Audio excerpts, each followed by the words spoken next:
Okay, today is 14th of September, and we now come to Majjhima Nikāya Sutta number 12, Mahasihanada Sutta, a greater discourse on the lion's roar.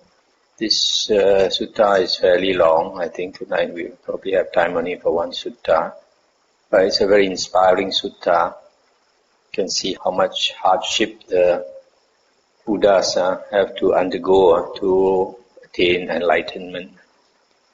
Okay, thus have I heard. On one occasion, the Blessed One was living at Vesali in the grove outside the city to the west. Now on that occasion, Sunakata, son of the Lichavis, had recently left his Dhammavinaya. That means he has disrobed from the monkhood. He was making this statement before the Vesali assembly. The recluse Gautama does not have any superhuman states, any distinction in knowledge and vision worthy of the noble ones. The recluse Gautama teaches a Dhamma merely hammered out by reasoning, following his own line of inquiry as it occurs to him. And when he teaches the Dhamma to anyone, it leads him when he practices it to the complete destruction of suffering. Stop here for a moment. This Sunakata, there's another sutta about him, and he expected the Buddha to show psychic powers and all that, which the Buddha refused. So he thought that the Buddha did not have any psychic powers, and here after disrobing, is trying to belittle the Buddha. So there's a problem sometimes. Somebody who is of inferior wisdom cannot judge a person of superior wisdom, the Buddha says. But a person of superior wisdom can judge a person of inferior wisdom. So people of inferior wisdom sometimes they create bad karma by talking bad about somebody, like in this case. He thinks the Buddha is not an Arya. The Buddha has finished all his work. Then when it was morning, the Venerable Sariputta dressed and taking his bowl and outer robe, went into Vesali for alms. Then he heard Sunakata, son of the Lichavis, making this statement before the Vesali assembly. When he had wandered for alms in Vesali and had returned from his alms round, after his meal he went to the Blessed One, and after paying homage to him, he sat down at one side and told the Blessed One what Sunakata was saying. The Blessed One said, Sariputta, the misguided man Sunakata is angry, and his words are spoken out of anger. Thinking to discredit the Tathagata, he actually praises him, for it is praise of the Tathagata to say of him, when he teaches the Dhamma to anyone, it leads him when he practices it to the complete destruction of suffering. Stop here for a moment. This silly Sunakata, he thought that was not important. Destruction of suffering is not important to him. Psychic powers are more important. And the Buddha continued, Sariputta, this misguided man, Sunakata, will never infer of me according to Dhamma. That Blessed One is Arahant, Sammasambuddha, perfect in true knowledge and conduct, sublime, knower of worlds, incomparable leader of persons to be tamed, teacher of gods and humans, enlightened, blessed. And he will never infer of me according to Dhamma. That Blessed One enjoys the various kinds of supernormal power. Having been one, he becomes many. Having been many, he becomes one. He appears and vanishes. He goes unhindered through a wall, through an enclosure, through a mountain, as though through space. He dives in and out of the earth as though it were water. He walks on water without sinking as though it were earth. Seated cross-legged, he travels in space like a bird. With his hand he touches and strokes the moon and sun, so powerful and mighty. He wields bodily mastery even as far as the Brahma world. Stop here for a moment. You see, the Buddha has all these psychic powers, but the Buddha refused to show them. And this fool thought the Buddha does not have any psychic power just because the Buddha refused to show him. And as to the ascetic practices, the Buddha stopped his ascetic practices. But this foolish man, Sunakata, he saw the external ascetics practicing a lot of austerities, ascetic practices, and he was very impressed by them. He thought the Buddha could not practice all these ascetic practices. He didn't know that the Buddha completed all the ascetic practices. And the Buddha continued, and he will never infer of me according to Dhamma, with the divine ear element which is purified and surpasses the human. That Blessed One hears both kinds of sounds, the heavenly and the human, those that are far as well as near. And he will never infer of me according to Dhamma. That Blessed One encompasses with his own mind the minds of other beings, other persons. He understands a mind affected by lust as affected by lust, and a mind unaffected by lust as unaffected by lust. He understands a mind affected by hatred as affected by hatred, and a mind unaffected by hatred as unaffected by hatred. He understands a mind affected by delusion as affected by delusion, and a mind unaffected by delusion as unaffected by delusion. He understands a contracted mind as contracted, and a distracted mind as distracted. He understands an exalted mind as exalted, and an unexalted mind as unexalted. He understands a surpassed mind as surpassed, and an unsurpassed mind as unsurpassed.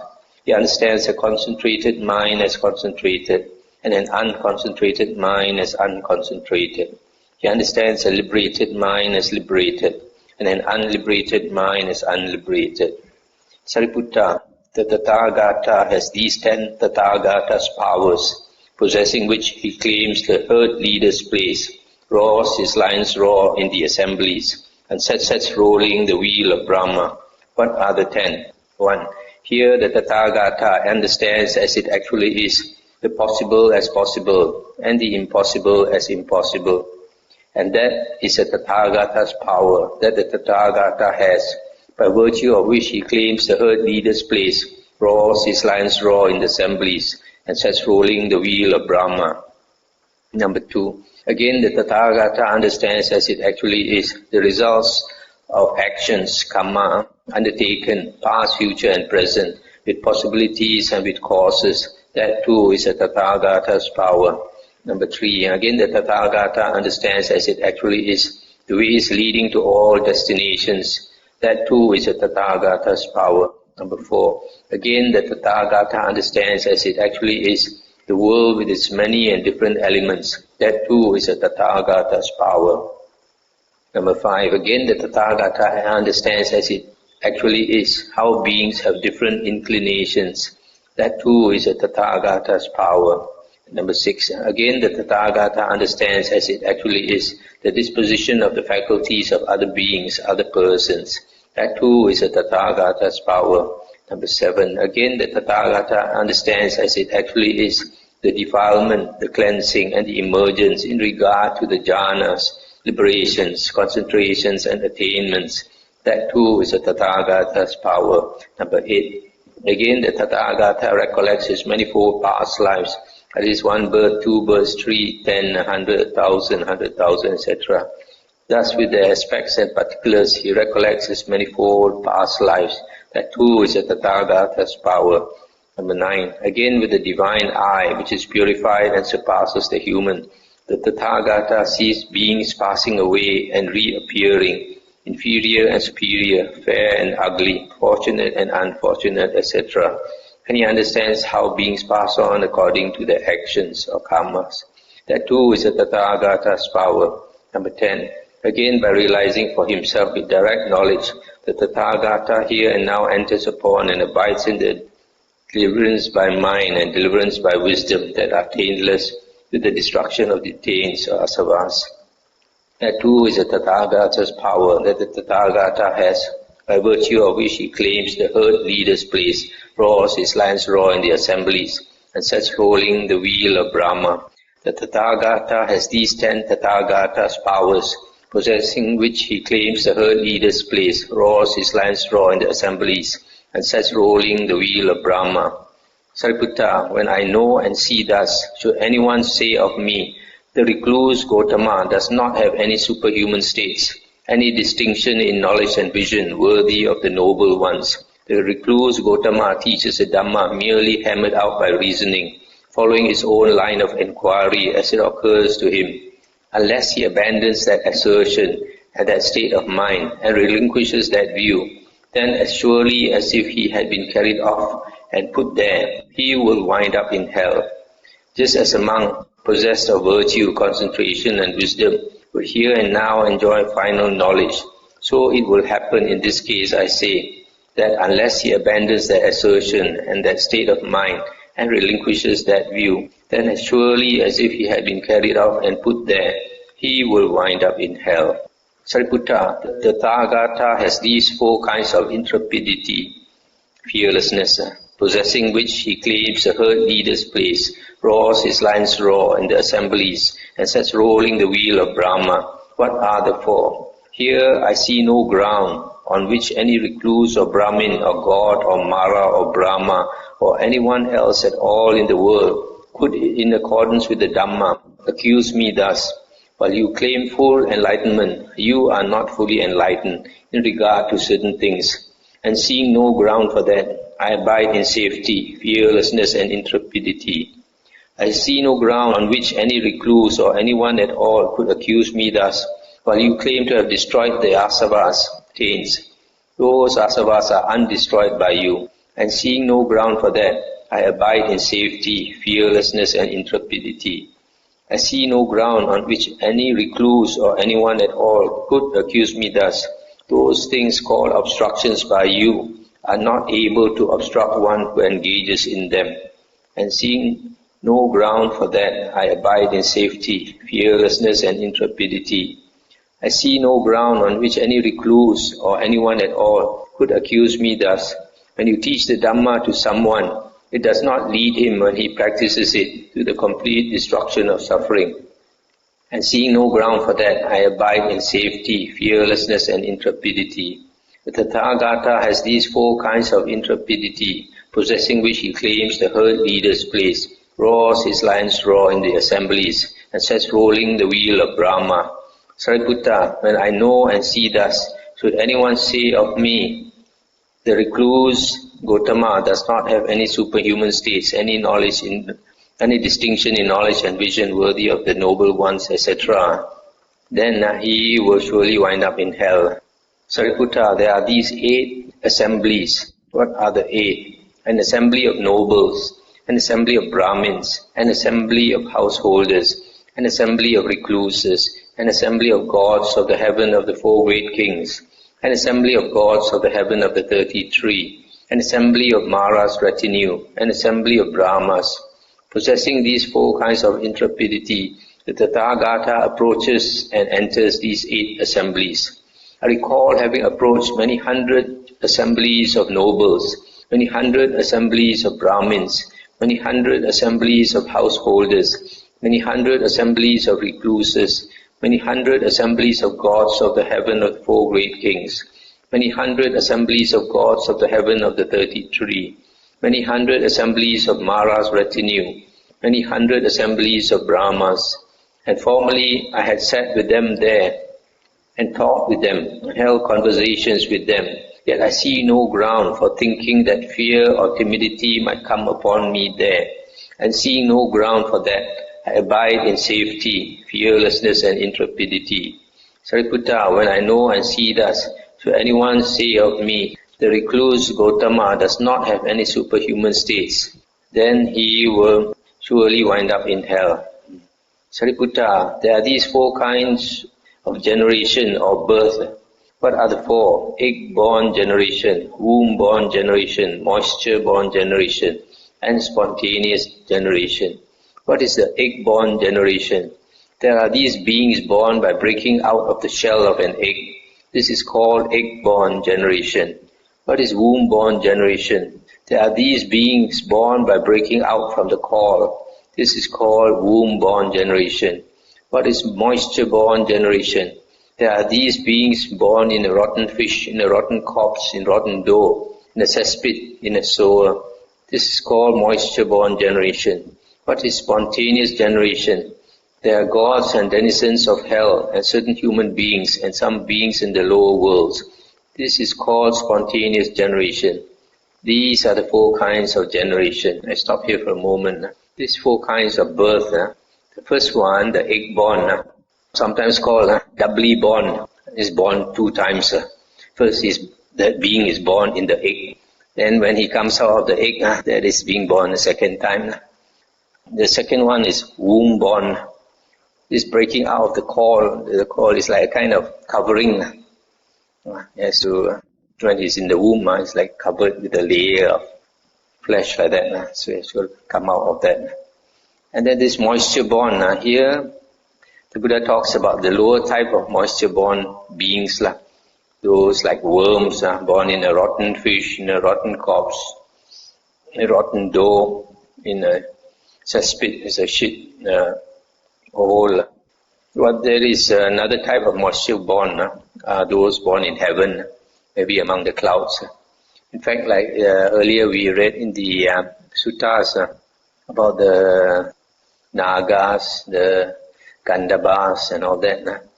It was mentioned there that the lowest is the egg born, then higher than the egg born is the womb born, and higher than the womb born is the moisture born, and higher than the moisture born is the spontaneous birth.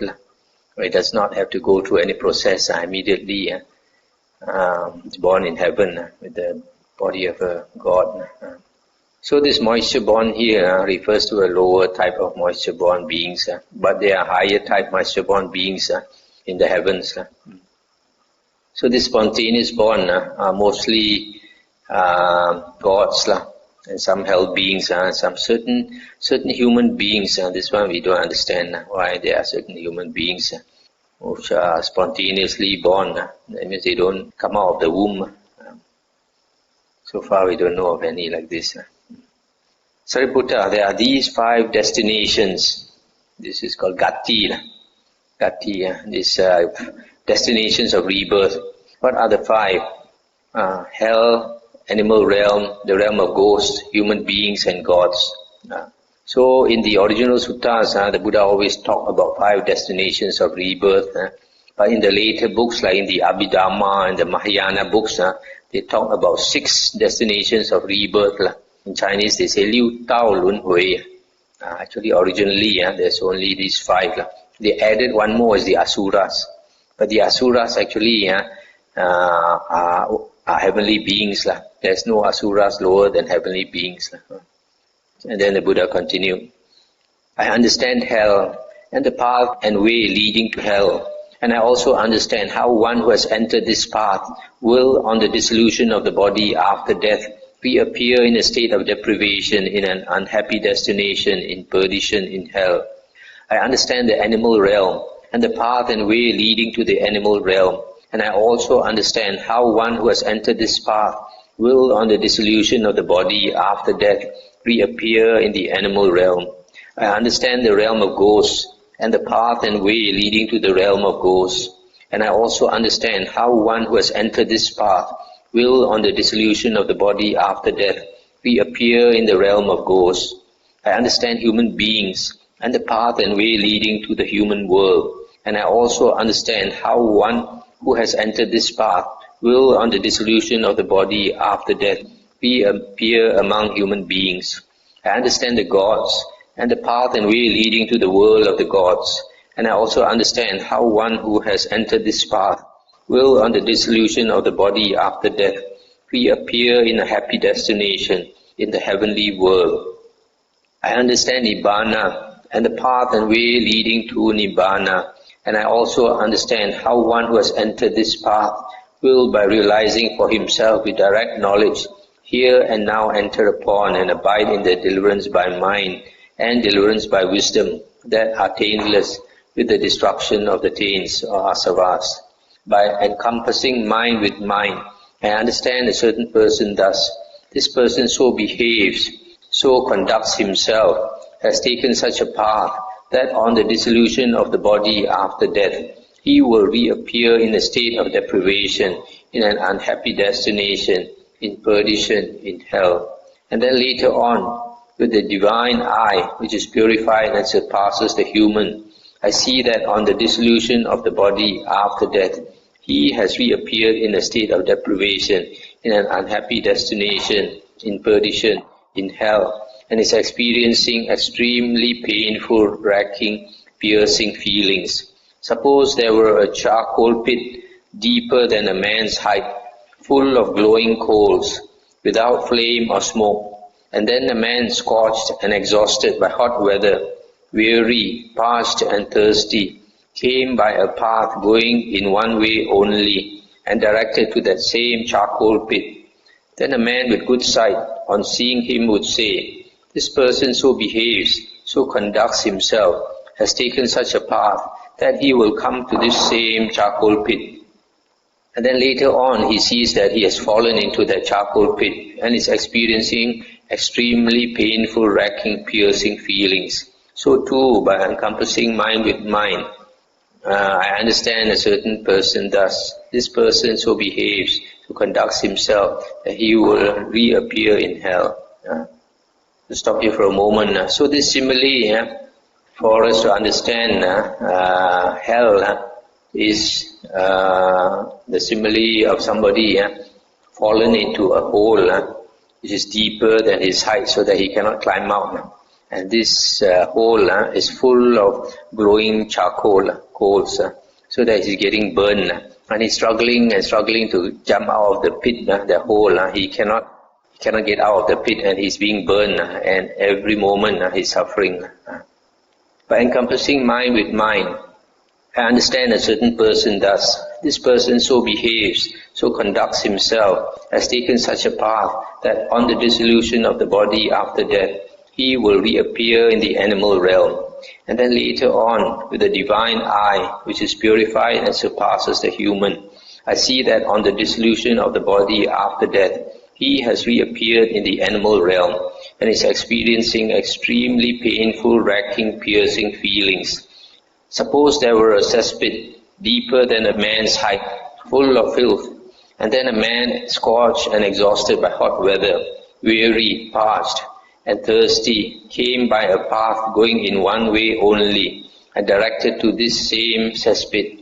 Then a man with good sight, on seeing him, would say, "This person so behaves, so conducts himself, that he will come to this same cesspit."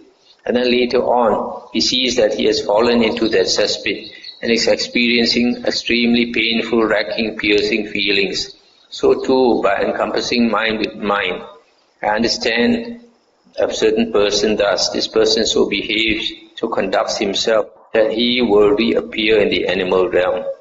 Let's stop here for a moment. So the simile for the animal realm is like a man hungry and thirsty and tired. He has fallen into a hole deeper than a man's height, and this hole is full of shit, and so he's struggling to come out of that hole. He cannot come out now, so he's wallowing in shit, and he's swallowing that shit and all that, and he keeps swimming and swimming, but he cannot come out of that shit hole.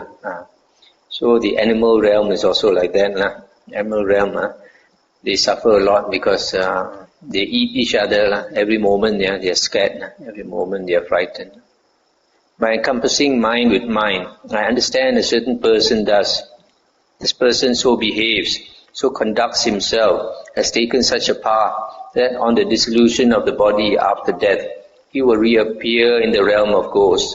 Then later on, I see that he has reappeared in the realm of ghosts and is experiencing much painful feeling. Suppose there were a tree growing on uneven ground with scanty foliage, casting a dappled shadow, and then a man scorched and exhausted by hot weather, weary, parched and thirsty, came by a path going in one way only, and directed to that same tree. Then a man with good sight, on seeing him, would say, "This person so behaves, so conducts himself, that he will come to this same tree." And then later on he sees that he is sitting or lying in the shade of that tree, experiencing much painful feeling. So too, by encompassing mind with mind, I understand a certain person thus. This person so behaves, so conducts himself, that he will reappear in the realm of ghosts. I'll stop here for a moment. So the simile for the realm of ghosts is this person who is hungry and thirsty, walking a long distance, and he comes across this tree, and then he's trying to rests under the tree. But unfortunately, the tree does not have much leaves. So because it does not have much leaves, even he stays under the tree, he still feels very hot. He's burned by the sun, and there's no water for him to drink, and he's tired, and doesn't get very much comfort under the tree. But at least he's much better than the two fellows who fell into the two holes. By encompassing mind with mind, I understand a certain person thus. This person so behaves, so conducts himself, has taken such a path that on the dissolution of the body after death, he will reappear among human beings. And then later on, I see that he has reappeared among human beings and is experiencing much pleasant feeling.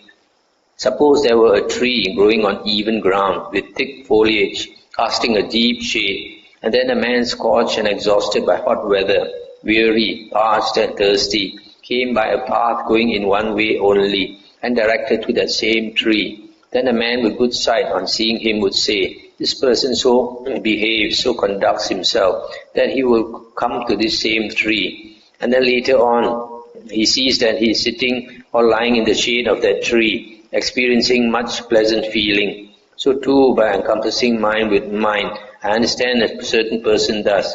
This person so behaves, so conducts himself, that he will reappear among human beings.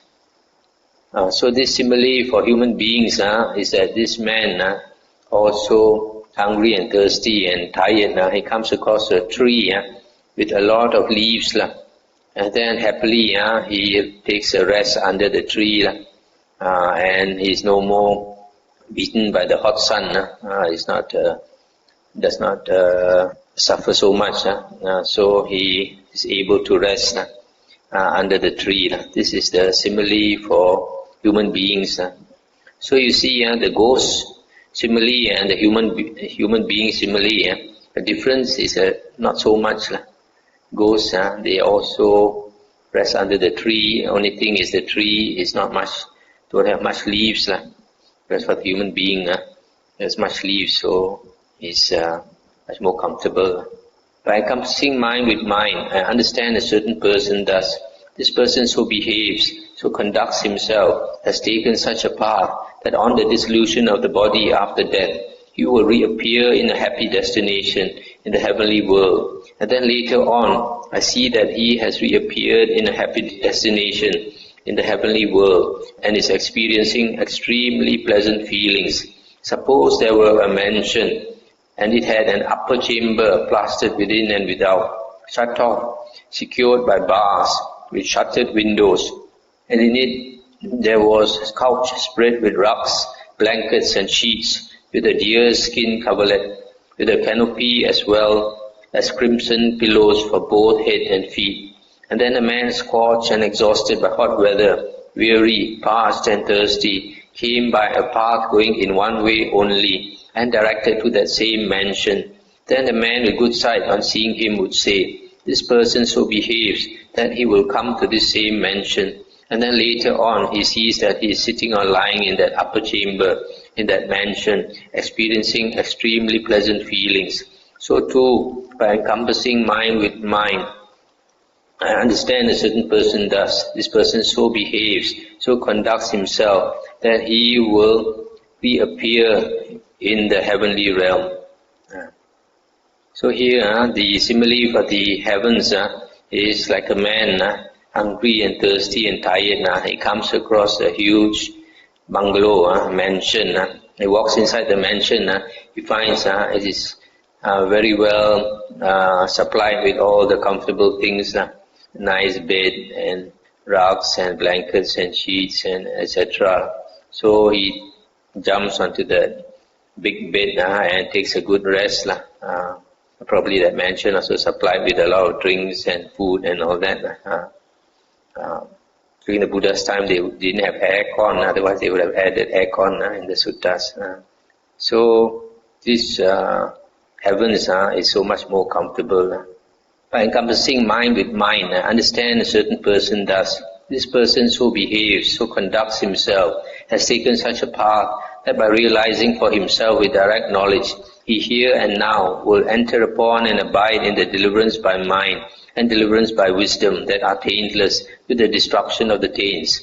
And then later on, I see that by realizing for himself with direct knowledge, he here and now enters upon and abides in the deliverance by mind and deliverance by wisdom that are taintless with the destruction of the taints, and is experiencing extremely pleasant feelings. Suppose they were a pond with clean, agreeable, cool water, transparent, with smooth banks, delightful, and nearby a dense wood, and then a man, scorched and exhausted by hot weather, weary, parched and thirsty, came by a path going in one way only towards that same pond. Then a man with good sight, on seeing him, would say, "This person so behaves, so conducts himself, that he will come to this same pond." And then later on he sees that he has plunged into that pond, bathed, drunk and relieved all his distress, fatigue and fever, and has come out again and is sitting or lying in the wood, experiencing extremely pleasant feelings. So too, by encompassing mind with mind, I understand of a certain person thus. This person so behaves, so conducts himself, that he will enter upon and abide in the deliverance by mind and deliverance by wisdom. Sariputta, when I know and see thus, should anyone say of me, the recluse Gautama does not have any superhuman states, any distinction in knowledge and vision worthy of the noble ones. The recluse Gautama teaches a Dhamma merely hammered out by reasoning, following his own line of inquiry as it occurs to him. Unless he abandons that assertion and that state of mind and relinquishes that view, then as surely as if he had been carried off and put there, he will wind up in hell. Just as a monk, possessed of virtue, concentration and wisdom, would here and now enjoy final knowledge, so it will happen in this case, I say, that unless he abandons that assertion and that state of mind, and relinquishes that view, then as surely as if he had been carried off and put there, he will wind up in hell. Let's stop here for a moment now. These 5 destinations of rebirth, the Buddha says that most beings, after they pass away, will be reborn into the woeful planes. So maybe out of 10 human beings, only 2 or 3 come back to the human birth or go to heaven, and probably 7 or 8 will end up in the 3 woeful planes. But of the 3 woeful planes, the ghost realm, I guess maybe would have most humans reborn there, because even if you don't do much evil, you don't harm others, still humans after death will be reborn in the ghost realm because we have used up our good karma. When we come into the human birth, we bring along a certain amount of good karma, and as we enjoy life every day, we are able to eat whatever food we like, and go touring here and there and watch Astro and drive Mercedes Benz and all this, and we use up our good karma. At the end of life, our blessings is less than when we came, in which case we will naturally go into the ghost realm, even without doing any evil. But those people who do evil, then they end up either in the animal realm or the hell realm. And the Buddha says in some other sutta that once you fall into the animal or hell realm, it will take an extremely long time to come out of there. Remember the simile of the blind turtle trying to put its head into the yolk, the hole.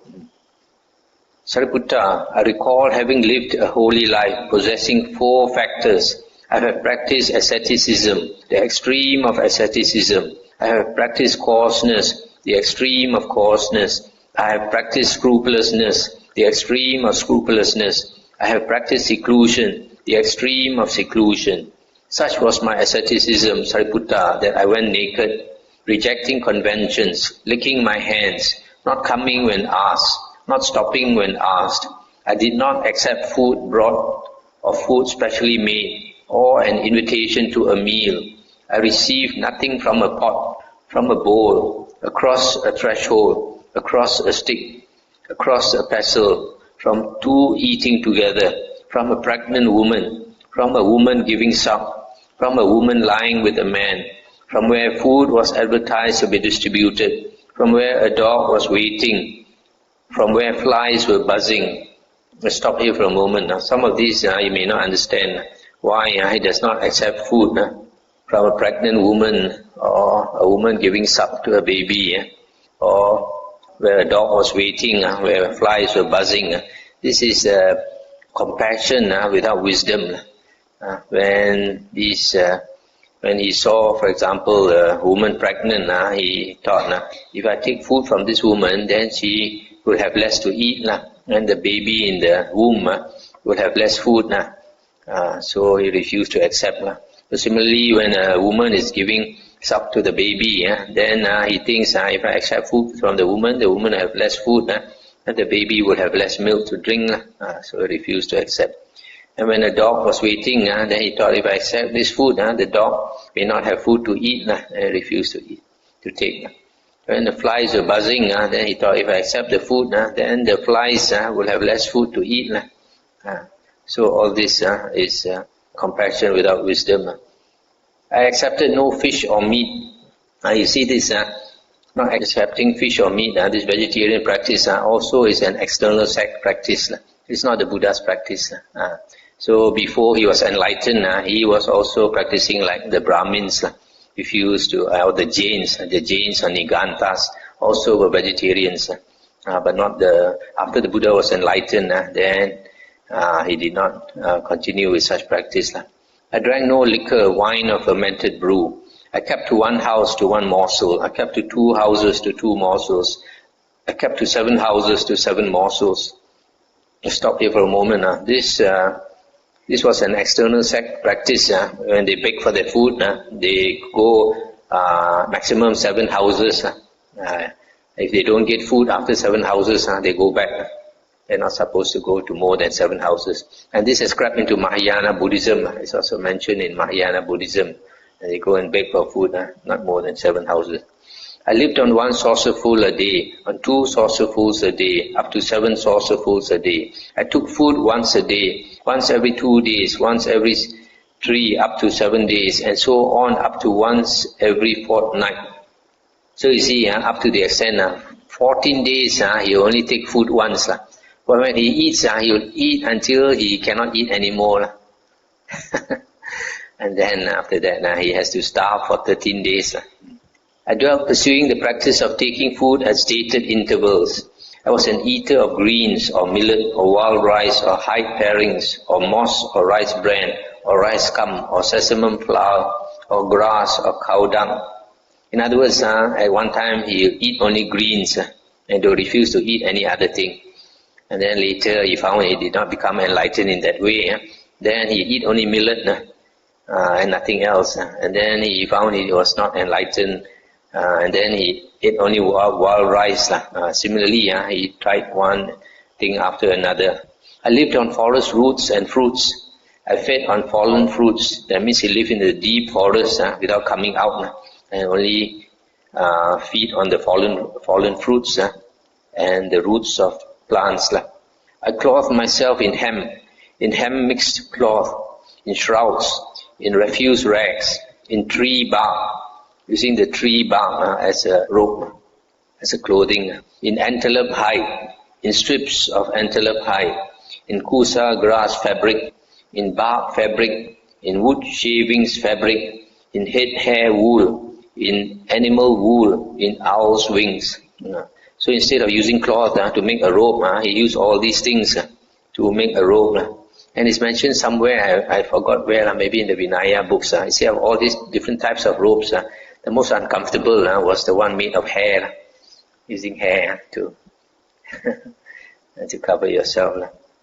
I was one who pulled out hair and beard. Instead of shaving, I pulled out the hair. Pulled out hair and beard, pursuing the practice of pulling out hair and beard. I was one who stood continuously, rejecting seats.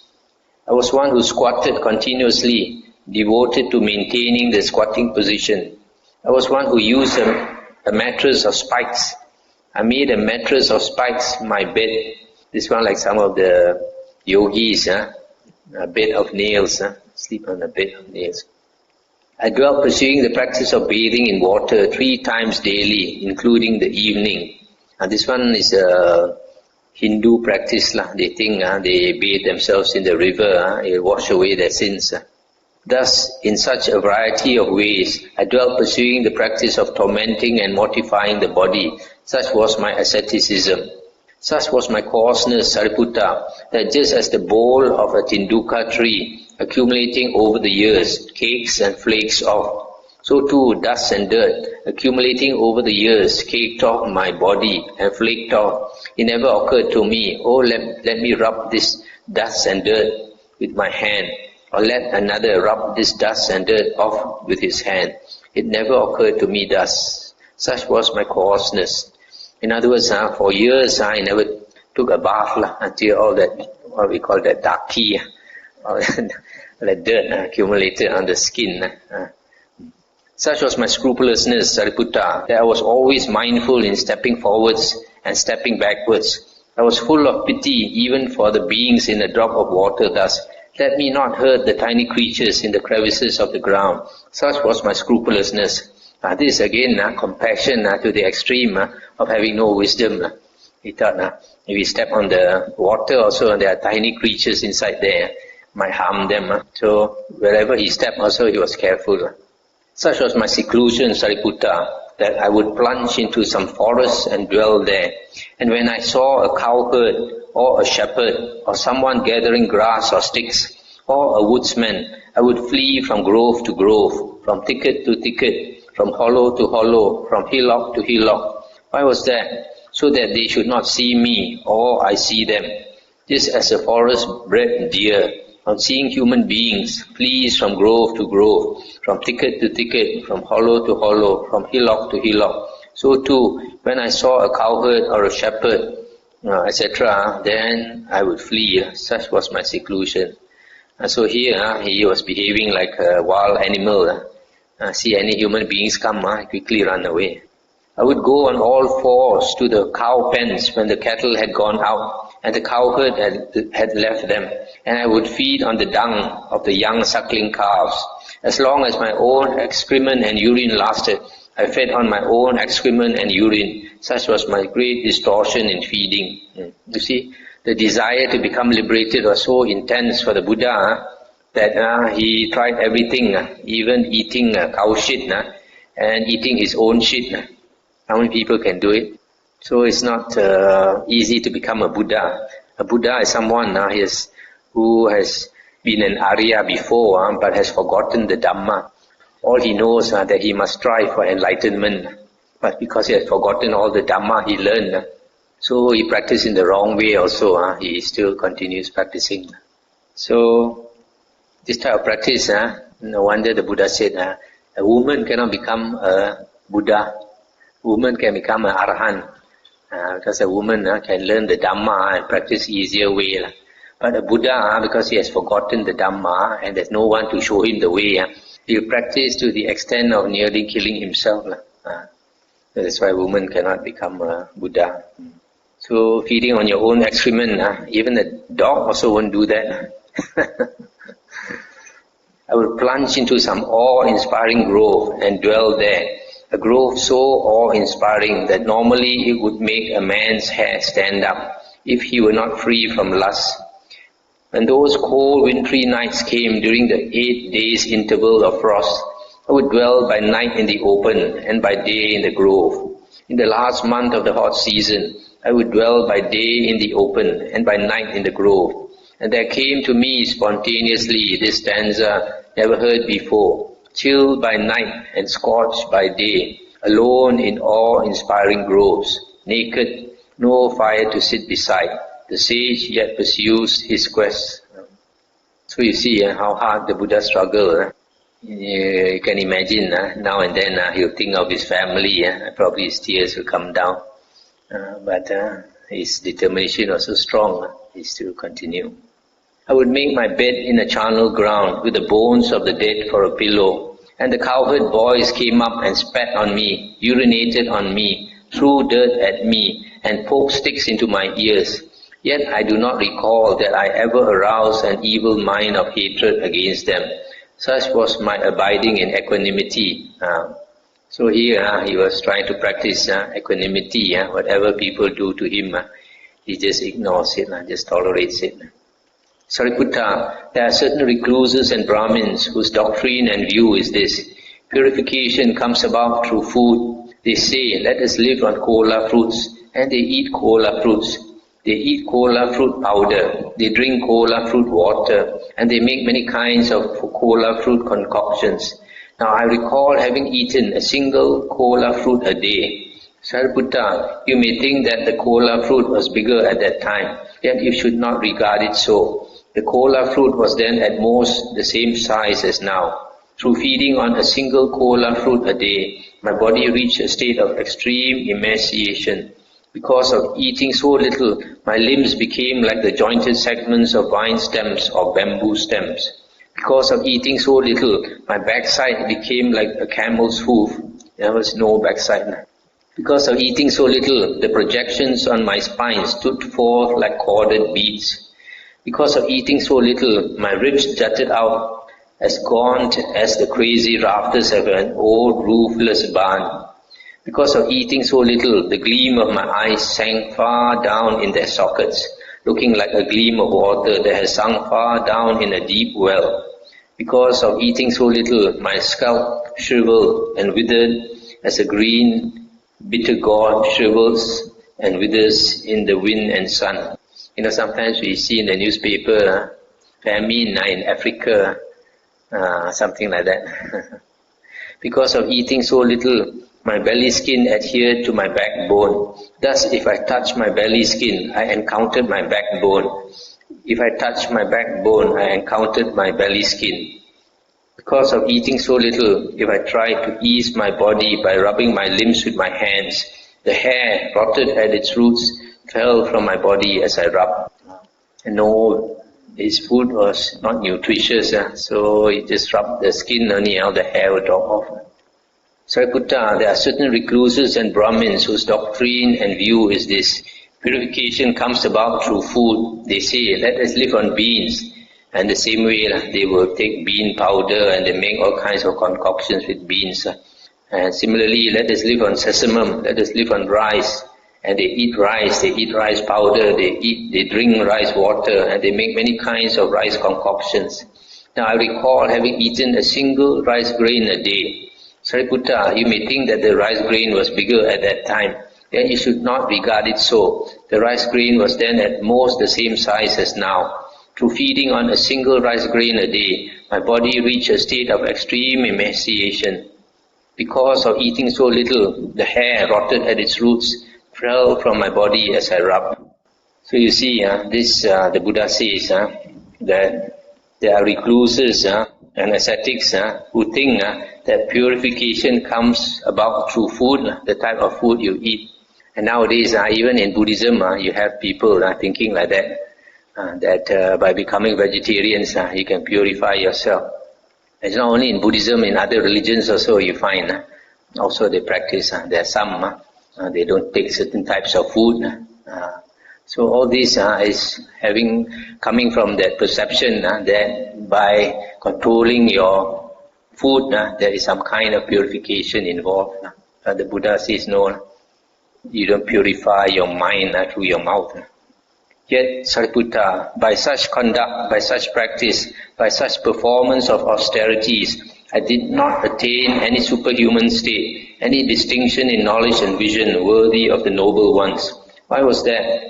Because I did not attain that noble wisdom, which when attained is noble and emancipating, and leads the one who practices it in accordance with it, to the complete destruction of suffering. Sariputta, there are certain recluses and Brahmins whose doctrine and view is this: purification comes about through the round of rebirths. But it is impossible to find a realm in the round of rebirths that I have not already passed through in this long journey, except for the gods of the pure abodes, Suddhavasa. Had I passed through the round as a god of the pure abode, I would never have returned to this world. This Suddhavasa heavens is only for Anagamins. It's in the fourth jhana plane, And once you are reborn there, you are on the way to Nibbana. From there, you automatically go to Nibbana. So the Buddha says, in the long round of rebirths, he has been born in every place, every type of being, except that one. And probably we also. There are certain recluses and Brahmins whose doctrine and view is this: purification comes about through some particular kind of rebirth. But it is impossible to find a kind of rebirth that I have not been reborn in already in this long journey, except for the gods of the pure abodes. There are certain recluses and Brahmins whose doctrine and view is this: purification comes about through some particular abode. But it is impossible to find a kind of abode or dwelling that I have not already dwelt in, except for the gods of the pure abodes. There are certain recluses and Brahmins whose doctrine and view is this: purification comes about through sacrifice. But it is impossible to find a kind of sacrifice that has not already been offered up by me in this long journey of samsara, when I was either a head-anointed noble king or a well-to-do Brahmin. There are certain recluses and Brahmins whose doctrine and view is this: purification comes through fire worship. But it is impossible to find a kind of fire that has not already been worshipped by me in this long journey, when I was either a head-anointed noble king or a well-to-do Brahmin. Sariputta, there are certain recluses and Brahmins whose doctrine and view is this: as long as this good man is still young, a black-haired young man endowed with the blessing of youth, in the prime of life, so long as is he perfect in his lucid wisdom. But when this good man is old, aged, burdened with years, advanced in life, and come to the last stage, being 80, 90 or 100 years old, then the lucidity of his wisdom is lost. But it should not be regarded so. I am now old, aged, burdened with years, advanced in life, and come to the last stage. My years have turned 80. Now suppose that I had 4 disciples with 100 years lifespan, perfect in mindfulness, retentiveness, memory, and lucidity of wisdom. Just as a skilled archer, trained, practiced, and tested, could easily shoot a light arrow across the shadow of a palm tree.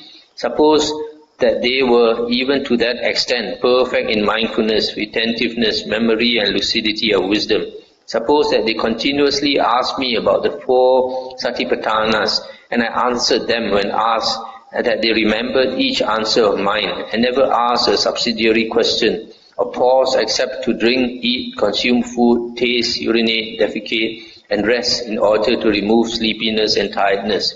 Still, the Tathagata's exposition of the Dhamma, his explanations of factors of the Dhamma, and his replies to questions would not yet come to an end. But meanwhile, those 4 disciples of mine with 100 years lifespan would have died at the end of those 100 years.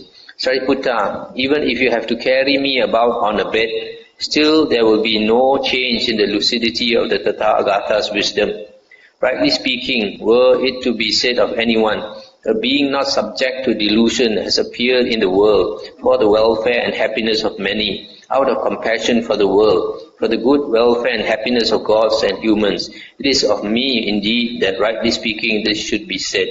Stop here for a moment. This part is quite important. The Buddha says that don't think that because he is old that his mind has deteriorated. He says his mind has not deteriorated and will never deteriorate. So this is contradictory to what some monks are saying now. Some monks they say even an arahant, when he's old, his mind will deteriorate, but not true. For an arahant, the mind will never deteriorate. Now on that occasion, the Venerable Naga Samala was standing behind the Blessed One, fanning him. Then he said to the Blessed One, "It is wonderful, Venerable Sir, it is marvelous. As I listened to this discourse on the Dhamma, the hairs of my body stood up. Venerable Sir, what is the name of this discourse on the Dhamma?" As to that, Naga Samala, you may remember this discourse on the Dhamma as the hair-raising discourse. That is what the Blessed One said. The Venerable Naga Samala was satisfied and delighted in the Blessed One's words. That's the end of the sutta. So you see, because this silly Sunakata was talking bad about the Buddha, then the Buddha was so annoyed. He talk about himself in detail in this sutta.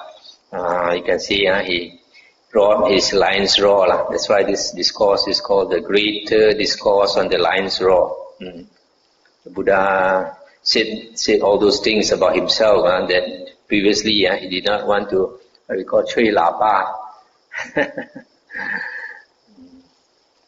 Want to blow his trumpet. Now he's blowing his trumpet. So you see the kind of austerities the Buddha went through. This all is a matter of sincerity. Nowadays a lot of people, they maybe because of their insufficient understanding of the Dhamma, a lot of people think you want to practice the Dhamma, but not willing to pay the price. There's some people, they say, 1 minute you want to practice, another minute you change your mind. So some people, even after wearing the robe, they're not willing to put forth the energy, the perseverance, the dedication to live the holy life properly. It's all understanding. If you understand the Dhamma, that, like the Buddha here, to the extent of giving up his life or so, he will walk the path. Especially somebody like the Buddha, his wife was still young, a baby just born. You can imagine, constantly the mind will go back to the family, constantly go back to his son, go back to his wife, go back to his parents. Not easy. So it's all a matter of sincerity. The Buddha always says, whether you are sincere or not. If you are sincere, even to give up your life also, you are willing to do it. After all, if you understand the Dhamma, you should know one day you're going to die. So what is there you cannot give up? You have to give up everything in the end. Anything to discuss?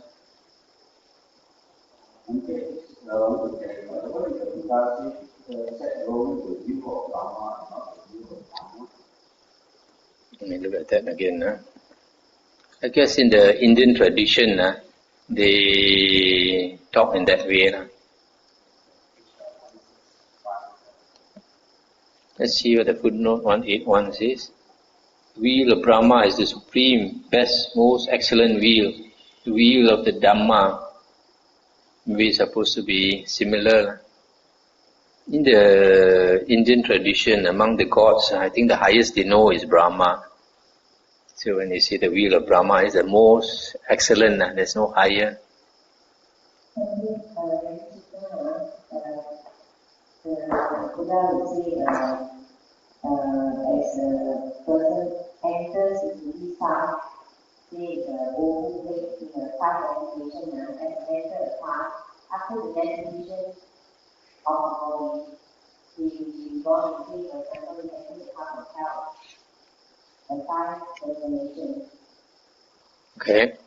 So when the person enters that path, and he's destined for that rebirth and rebirth. Yes. There is no way of detecting from that. Yes. This entering the path is conducting himself along that path. In other words, his character is in that direction that he is definitely going to be born in that state. So, a person like the Buddha with psychic power, he sees, he knows that this person, his character, for example, what we say like Ngao Ching, Gu Khe. Right now, that person, even before he dies, he's dead. Other people can see that this fellow has an animal nature. See? So you can predict that after he dies, for example, a gangster, mafia member, he's violent, always beating up people and acting like an animal. So it's expected after he passes away, he will be reborn in the animal world. I think you say the very substantive is otherwise you end up in hell. Like at any time, the way you describe it, the hell is dragging and putting there in hell. So if you say it's very imminent, there's a lot of concern, and very substantive that you I don't think the Buddha is able to save him over. Because he's saying such nasty things about the Buddha. He's not saying such nasty things about Putujana. He's saying nasty things about an ordinary worldling. Doesn't matter so much. He's talking somebody like the Buddha. He doesn't understand the Buddha has all these attainments, and then yet he thinks the Buddha is a softy compared to some of these ascetics that he has seen around. And even these ascetics that he has seen does not have psychic powers, but the Buddha has all the psychic powers. So only thing refused to show him only. So the other thing is about seclusion. The proper way to practice seclusion, the one that say the Buddha is the extreme way that he never keep human beings in heights, like a deer. And what is the middle half of seclusion? Do you stay in the city, not confine the city and not come out, or you can come out and do walking meditation? Are you talking about a monk or a lay person? Oh, I mean, lay person will take the same time as a monk? No, different. The monk seclusion and a lay person seclusion is different standard. See, like for a lay person, if you want to practice seclusion, like you become more aloof from your friends, more aloof from your relatives, and you don't go to all these happy joints like karaoke, happy hour, and going touring here and there and all that. Now you give up a lot of worldly enjoyments, and you try to concentrate your time on the spiritual path, but it's not that you don't mix with people at all. Instead, you, for lay person, you mix with spiritual friends, those who have the same interests like you, then you can have discussion with them and all that, and you progress together, And then for a monk, either a monk should stay in a monastery with other monks. There are good and bad points, like for a monk to stay in a monastery. For a monk to stay in a monastery with other monks, it is important in the initial years, when he has to learn a lot of suttas and vinaya. He has to learn how to conduct himself, and then when he stays with other monks, people can see his faults, you see. A lot of the time we don't see our faults, other people have to tell us our faults. So if the monk is willing to progress on the spiritual path, then he should be willing to accept advice, accept admonishment, then only he can progress. That's why it's good to stay with other monks. Then later, if he has enough knowledge of the suttas and the vinaya, then if he wants to, he can go off and stay alone. Go off and stay alone also, he has to see, if he stays alone and he progresses, then he should continue. But there are some monks, they stay alone, instead of progressing, they regress. They sleep more and more. And in which case, they should not stay alone. They should come back and stay with the other monks, because like in a monastery, you stay with other monks. There are fixed times for meditation, fixed times for work and all these things. So you have to follow the schedule, and you are allowed, like in our monastery, you are allowed certain time in the afternoon to do your own thing. I think 4 hours is quite generous already. You can do many things in that 4 hours.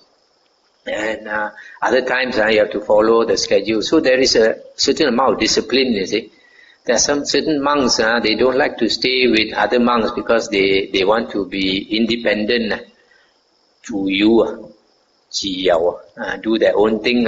But then, as they say, 方便 becomes 随便. So in which case, they become more and more lazy. And then with no other monks to criticize them, you find a lot of monks, they start relaxing their vinaya, they start accepting money, start using money and all that. After some time, people have no respect for them. Some monks, they don't have the wisdom to see that by giving up small money, they can get a lot of support. Some monks, they are greedy for small money, they want to possess more money, then they will never get big support. So that is for a monk, if he wants to practice seclusion, he can go off and stay up the hill or stay in a cave and all that, and go and beg for his food. You see, that a lay person cannot do.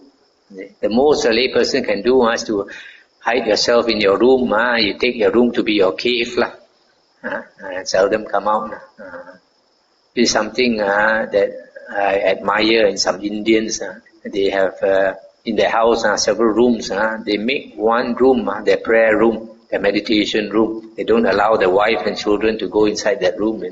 They go and spend their time meditating in there, do their chanting in there and all that. Very few Chinese do that. Chinese, instead of having a prayer room, they have a money room.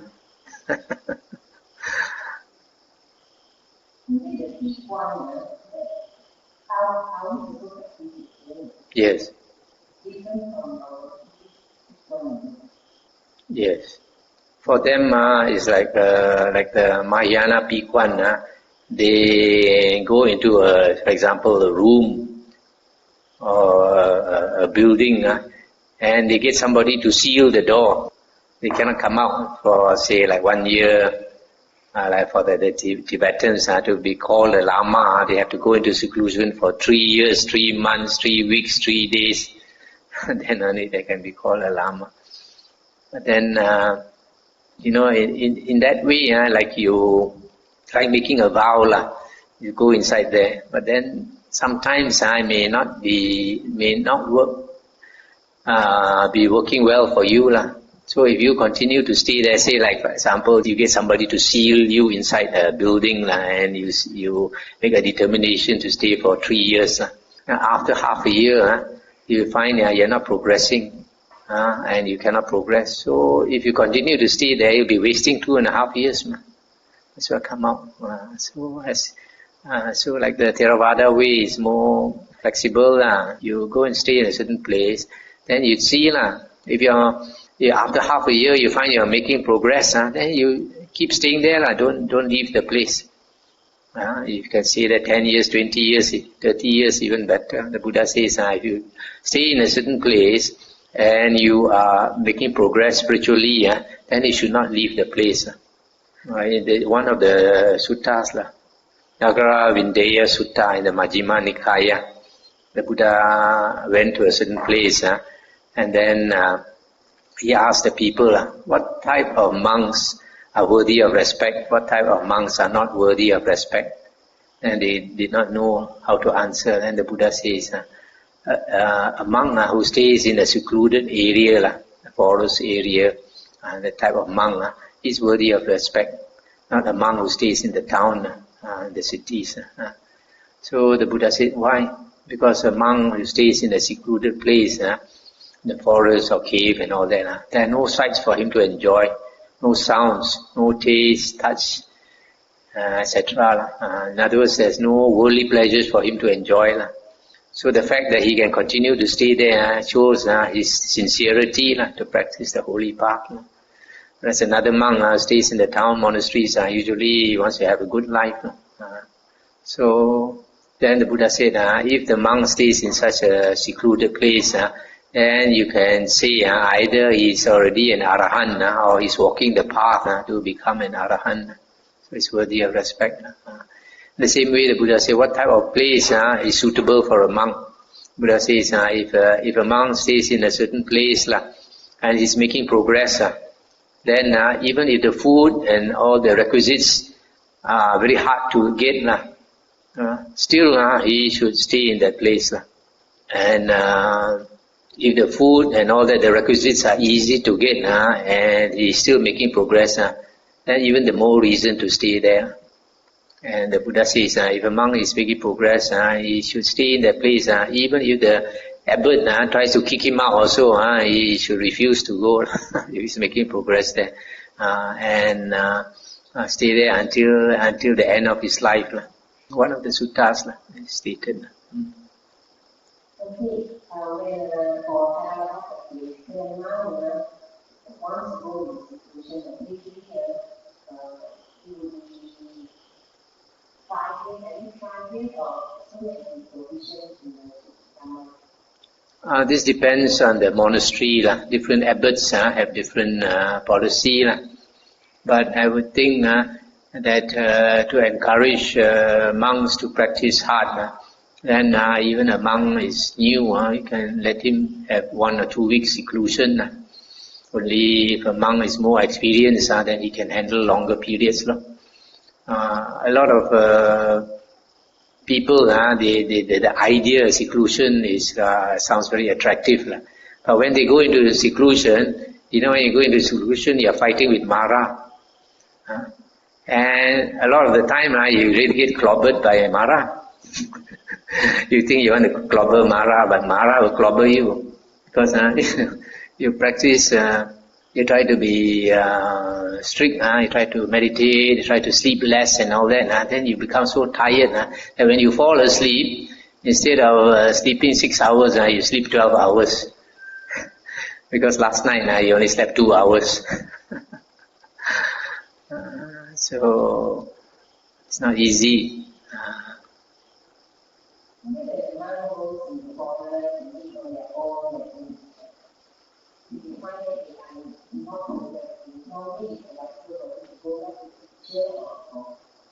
Oh yes, definitely they are not progressing. They should go back and stay with other monks.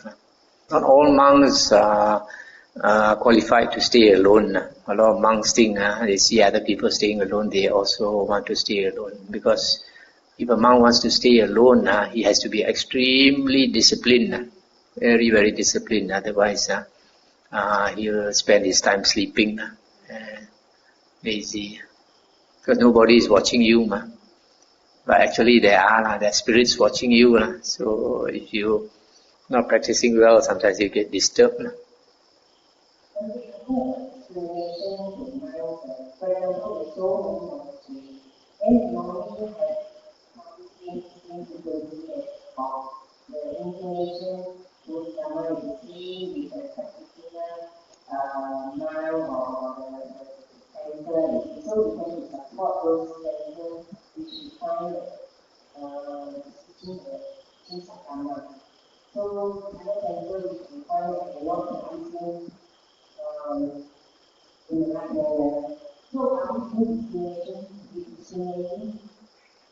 It's alright for lay people to go to those monasteries, they are inclined to go Only thing is, the Buddha said that there are 4 types of persons, you have to be very careful in your conduct towards them. Your mother, your father, these monks and nuns. So there are some people, they don't like certain monks. If a person don't like certain monk, that is your personal thing but then don't bad mouth certain monks. There are certain lay people, they practice in a certain way, and then they find some monks say something contradictory to what they are used to listening, and they get very angry. Then they say all nasty things about the monk when they don't even know the monk, haven't even spoken to the monk and all that, haven't even listened to his Dhamma talk. That is very dangerous. There you look at this Sunakata. He's staying with the Buddha also, he doesn't understand the Buddha. The Buddha says to know a person really, you have to associate with that person for a long time. And you have to be very observant. You have wise wisdom to know a person's heart. Human beings are not like animals, Animals are very straightforward. However they feel, they show you everything, animals. Human beings are different. Human beings, they say one thing, their heart says another thing. Human beings are very cunning. That's why to understand a person, it takes time. So sometimes, like in the Sutta, the Anguttara Nikāya says 4 types of pots. The empty pot, and the full pot, the closed pot, and the open pot, and all that. It's talking about the different types of persons. Some are very impressive, but they have no substance. Some are impressive, but they have substance, and some are unimpressive, and with no substance, and some are unimpressive but with substance. So it's very hard to judge a person from the outside. Some people, they try to look very mindful, very impressive, but actually they are full of shit inside. So it's very difficult to judge a person. I think when it comes to supporting, I think we should support the Sangha rather than support the monk. Because with the Sangha, maybe we can help to protect the Sangha rather than supporting the monk. Because with the monk, maybe we are helping to support the Sangha. That's something I'm not sure. But yes, generally the Buddha says it is a duty of lay persons to support the Sangha. But then you see, a lay person cannot support every monastery, is it? So you have to choose the monastery you like to go more often to. So different people have different affinities, different karma, so they choose different monasteries. Of course, generally you find a lot of lay people, they like to go and support famous monks. Okay, shall we end here?